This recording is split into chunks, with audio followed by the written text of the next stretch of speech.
Well, in the past 6 years, Democrats in the Senate have filibustered bills and nominations 589 times. In the past 6 years, 589 times. Now, less than 1 year into the Biden presidency, they've suddenly declared that the filibuster is unfair and it's overused. So they're planning to remake the Senate in their own image, where the voice of the minority is no longer heard and no longer respected.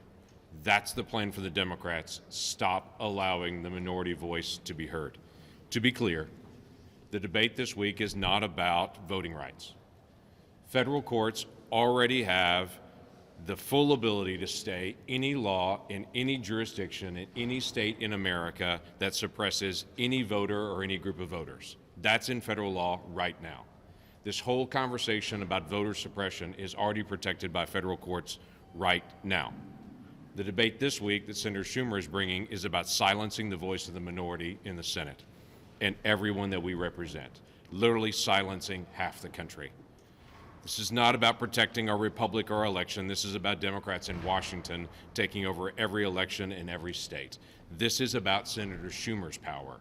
That's what this is all about. He's willing to destroy more than 2 centuries of tradition in the Senate to get his way. That's not my opinion. Actually, that's Senator Schumer's opinion. Senator Schumer, just a few years ago, stood on the floor of the Senate and said, I hope the Republican leader and I can, in the coming months, find a way to build a firewall around the legislative filibuster, which is the most important distinction between the Senate and the House.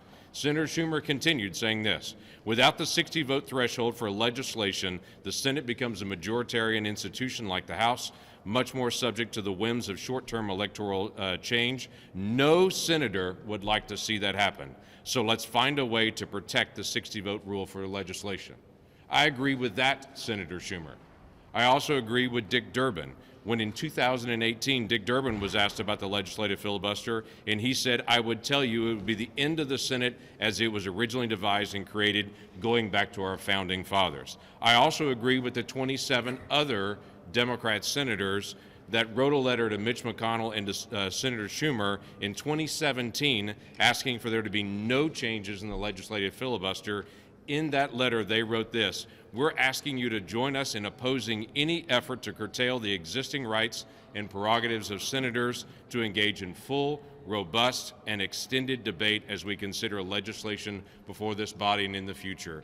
I would tell you they asked me to join them in opposing any effort to change the legislative filibuster. I agree. I will. And that is completely my plan to be able to do that. We will not allow them to silence half the country.